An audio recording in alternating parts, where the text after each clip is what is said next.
So, welcome to this edition of La Mirinda Living. It is June 17th, 2020, and it is a beautiful afternoon here in La Mirinda.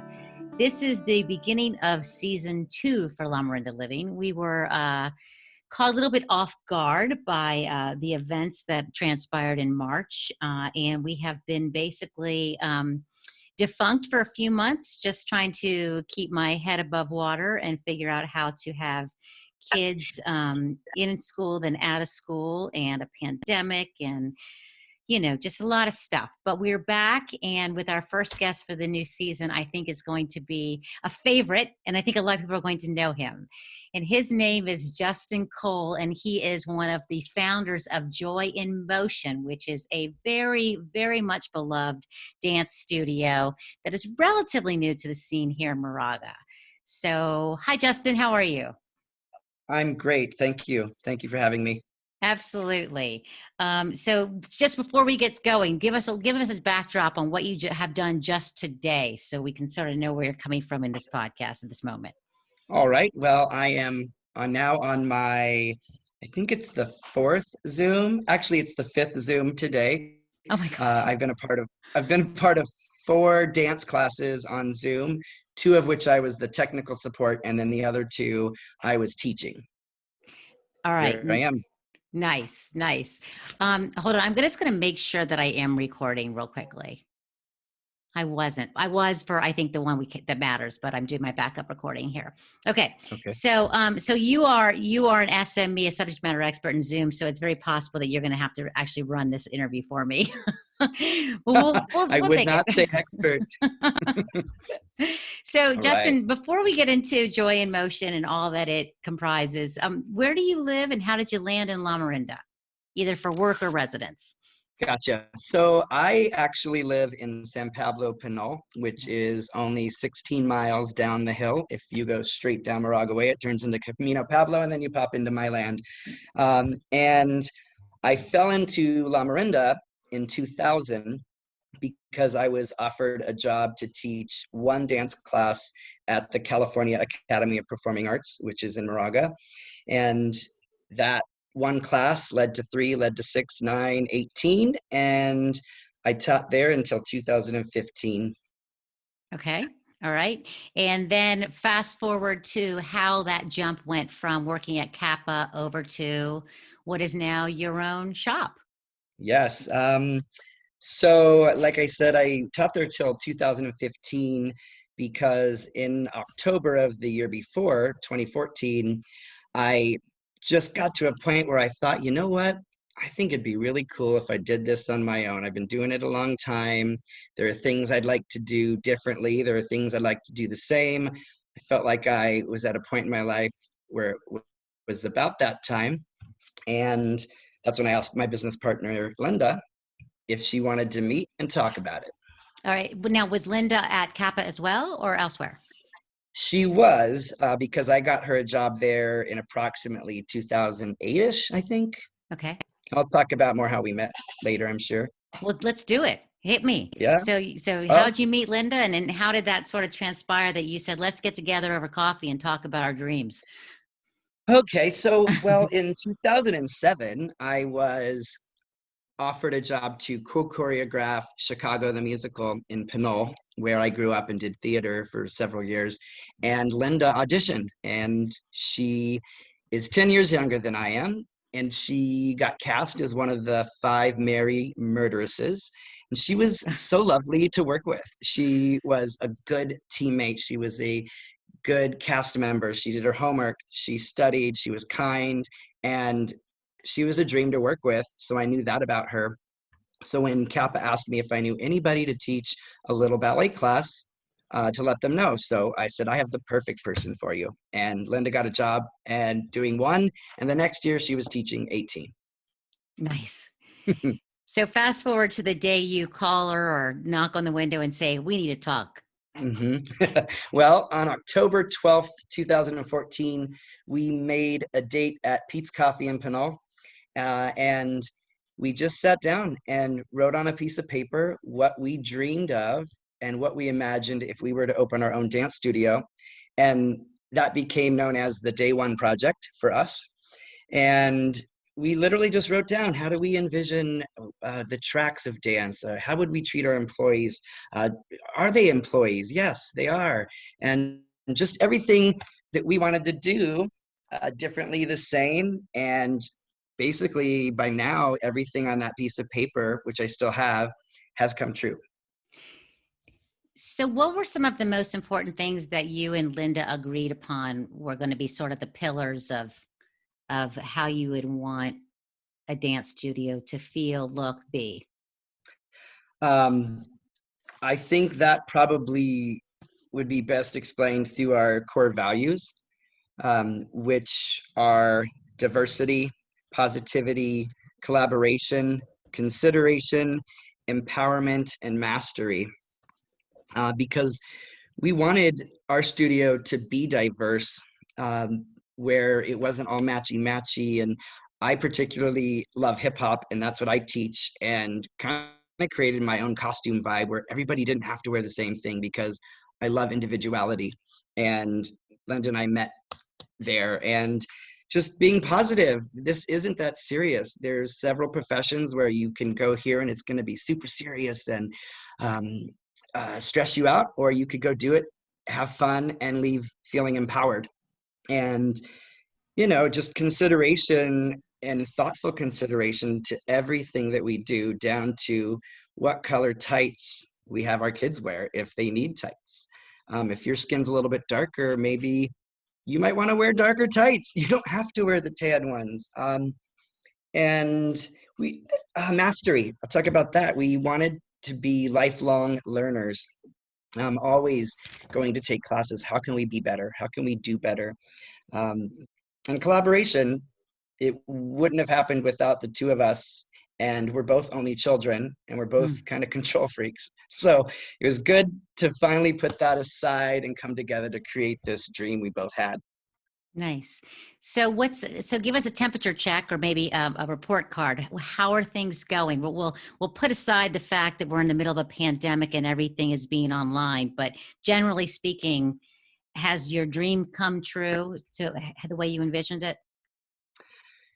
Yes, and it was a really short dream because of everything going on. No, it's Yeah. not over. No, it's So not. in 2018, actually, I should back up a little bit. We started because after our conversation in 2014, I ended up teaching by myself in the summer of 2015. And she was in the background, 9 months pregnant, creating a website.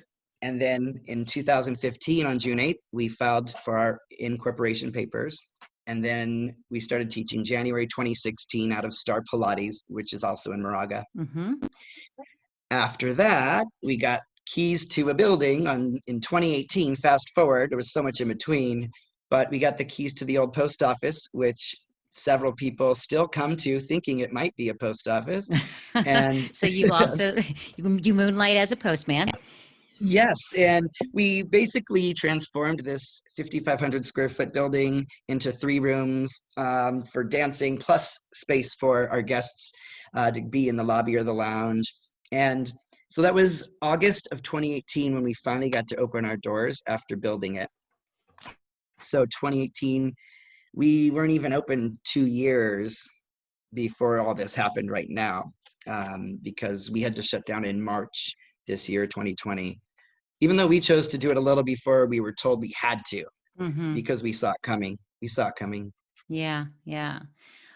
Before we get to the depressing part of how that has made you pivot, I want to go back to you. You and Linda obviously are, very creative and had come from a background of loving music and dance and creative expression. But what were your business chops? Like who was good at sort of figuring out the nuts and bolts of how to start a business? That's Linda. That Yeah. is Linda.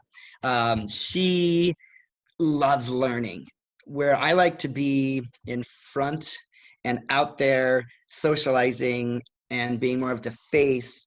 She would rather be more in the background, doing the computer work, learning how to do software, learning how to build the website, learning how to, just laws, regulations, systems. And putting those together were quite magical. But Mm. Linda's completely the business person. She worked with the architect. She jumped through all the hoops and went through the red tape to get all the everything we needed to build our space. I didn't have to do any of that. I didn't have to do any of it. So what's your super strength? What does the partnership lean on you to do? I think I am the social one. I like to combine where I've gotten to combine some of my favorite things, which is dancing, parties, decorating, and bringing a homey feel, creating a space that's welcoming and inviting. Yeah. Because little things like our birthday wall, Yep. I thought, you know what? Let's put everybody's name when it's their birthday up. And I love holidays. So every holiday we've decorated. And it's also great to try to acknowledge, not try, but we do acknowledge other cultures. And so we like to just put a little piece here and there. We don't want to offend anybody. We don't want to overstep, but we want to represent. Well, you definitely stuck the finish on that because walking into Joy in Motion, both my children have gone there for many years now in its first location and second.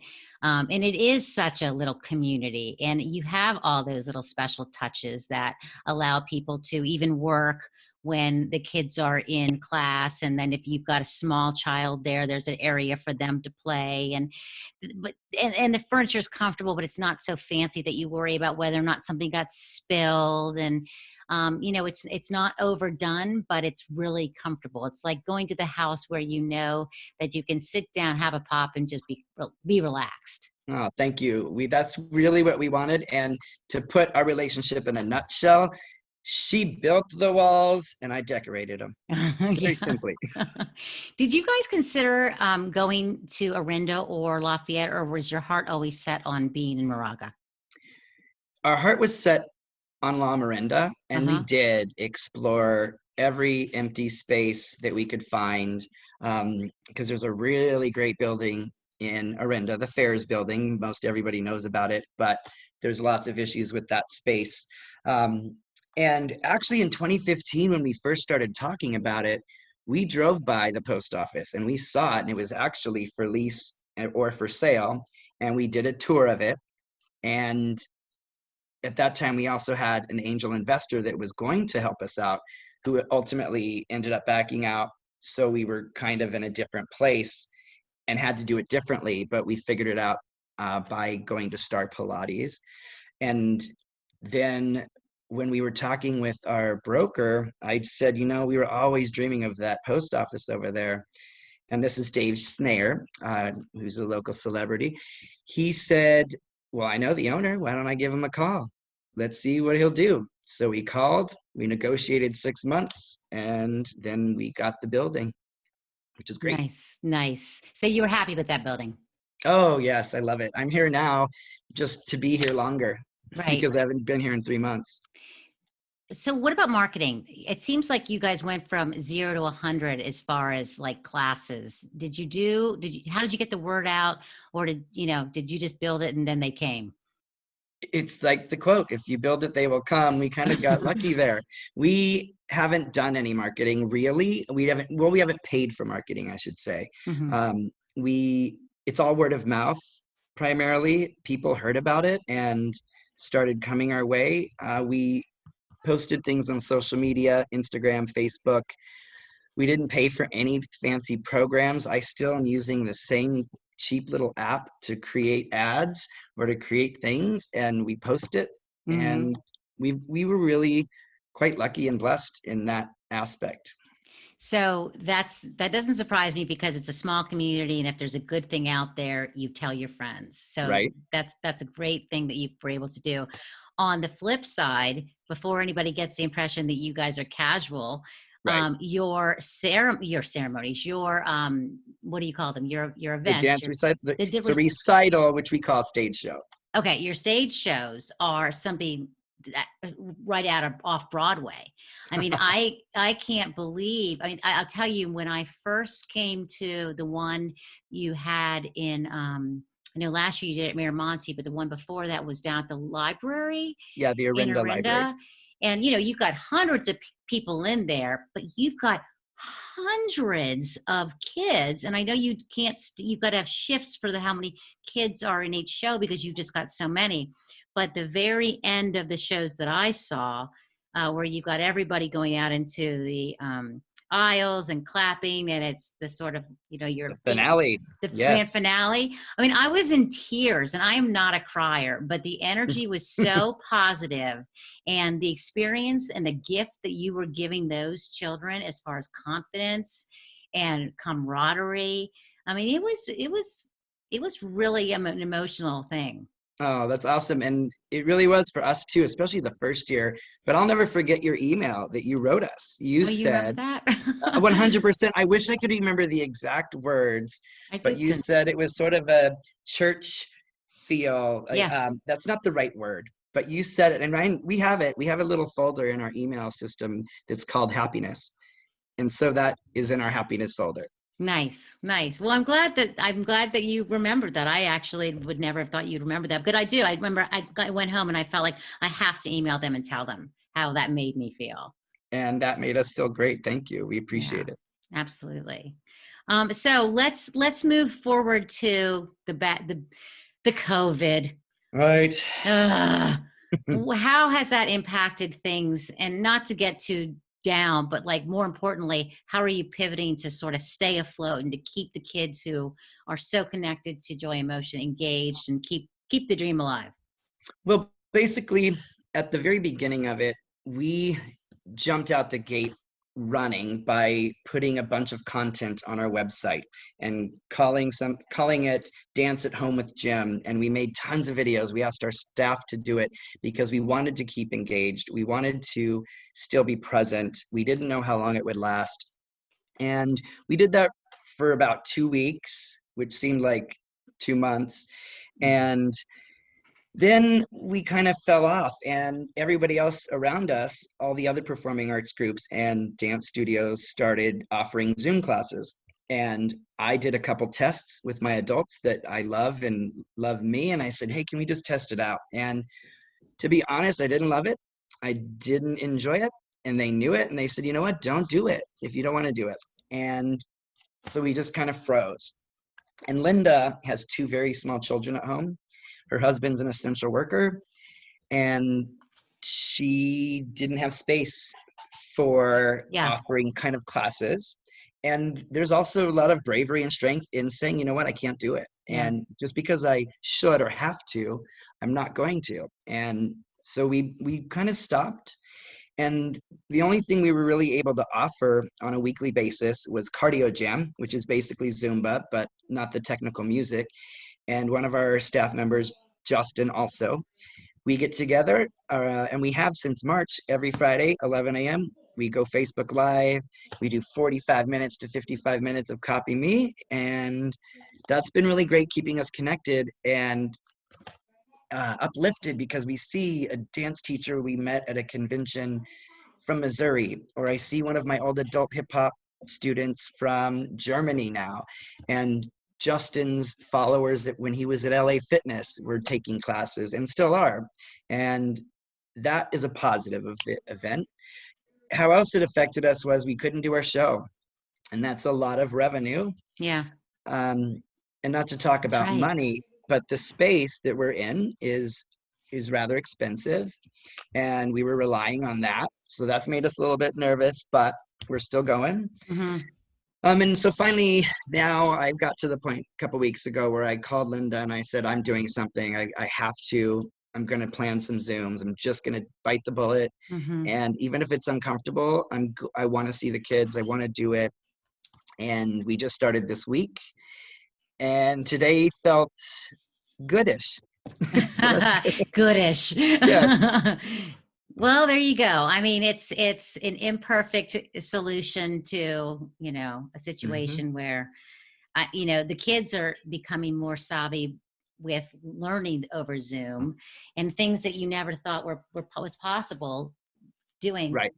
are now being done. I'm sorry, my kid is behind me, and I'm trying to make sure they're being quiet. So hopefully, fingers crossed, things change, and by fall you can be up and running again, or Yes, that would be We'll great. see. Things change daily, so we don't want to plan too far ahead because of that as well. Yeah, yeah. So assuming the best in that Joy in Yes. Motion is up and running and being everything that you wish it to be, come soon. Do you have any sort of vision for how you want it to go? Do you have any sort of things that you have that you want to innovate on, or things that you want to just sort of protect and maintain the same? What's your Um, sort of 3-year plan?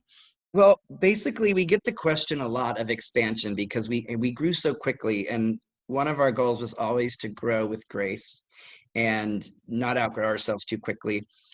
So in terms of expanding and growth, we really don't want to. We want to maintain where we're at, and we're not at full capacity right now. There is a little room for growth. Where we want to focus our energy on is nurturing a board of directors and getting them more involved, Mm-hmm. and also just taking some of the stress off of both Linda and I as the directors, from doing everything Yeah. because we don't delegate well. We we want to get more help there and focus on growing that piece as opposed to the business and the number of kids, because we already have we had 700 youth enrollments when we left, and we had 5 adult classes, um, With how many staff members?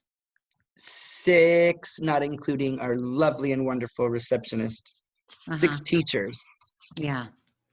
Yeah, I mean, you seem to be busting at the seams by people wanting to be involved. It's a good problem. They say it. I It hear is a that good so much. problem. I hear it all Yeah. the time. But So but I don't like it. I know my littlest one has the other Justin in class as her teacher, and she Right. loves him. Loves Oh, him. he's fun. Now, how'd you meet him? The same way I met Linda almost. He also went through the Pinole Community Players. Oh, okay. That's how, or that's another piece where Linda and I met but didn't know each other. Um, so he did a program called Pinole Young Actors, and I was one of the instructors, though he was never in it when I was an instructor because I got a different job at that point.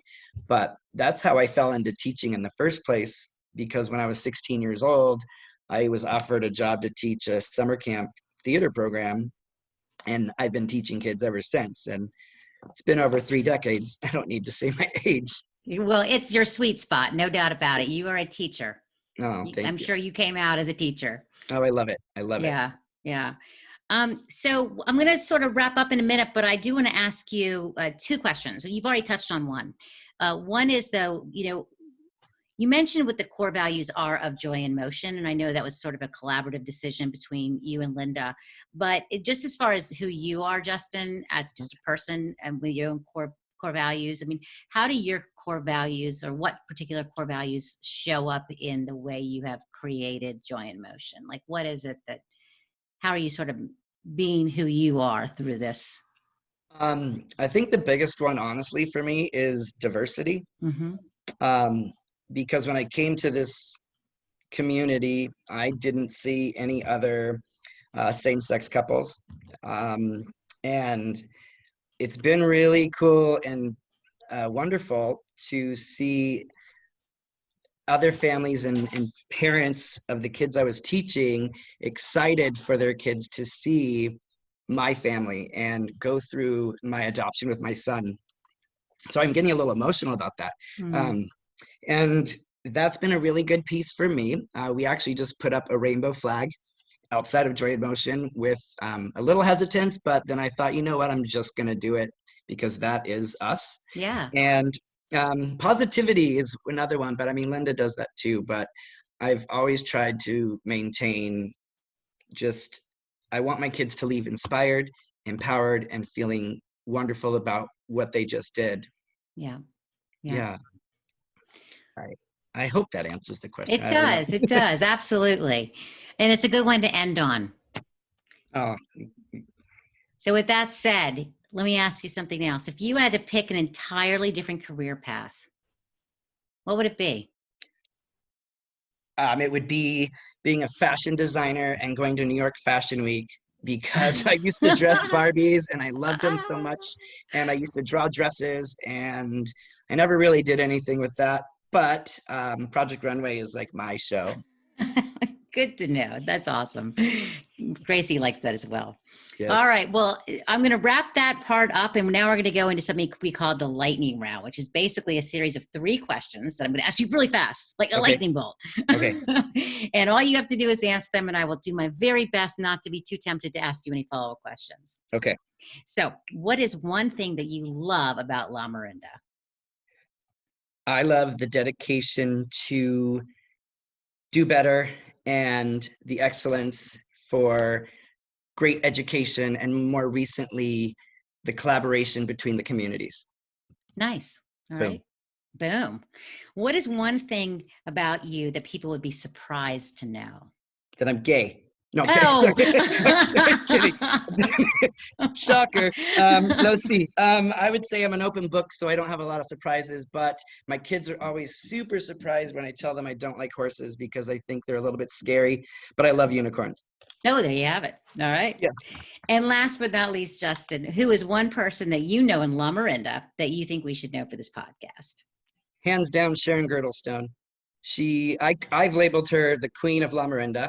Just because she has a piece of so many things. I actually don't know how she has time for anything, but she's one of the admins at La Mirinda Families. She owns Lovely Little Cakes, which is an organic bakery. She has My Sustainable Table, which is making healthy food. And she does so much more than that. And I was lucky enough to meet her through my son's school. Yeah, she is super cool. And I'm on the Facebook La Mirinda Families as well. And you're right. She is absolutely everywhere. Yes, she's everywhere. And I don't know how she does it or talks to her husband at all. But I know she's a little bit shy, so I don't know how that would go. Well, you'll have to warm her into this. Tell her that this was an easy experience. I will. Actually, I'm going to her house tomorrow for a garden cocktail. There you go. There you go. Well, Yes. well, pitch the podcast. I got you. All right, good. All right, well, Justin, I want to thank you so much for being on the podcast. And again, I can't tell you how many people say, why haven't you interviewed Justin for Joy and Motion? I'm like, I will. He's very busy. Yes. But you nice. are an icon in La Mirinda, and you have brought so much joy and so much teaching. And it's really a gift to have you here. So thank you. No, thank you. We will see you in the hopefully fall, and if not, we'll see you on Zoom. Absolutely. All right, Justin. Take care. You too. So this is the end of this interview for La Mirinda Living, and we will see you next week. Thanks for listening.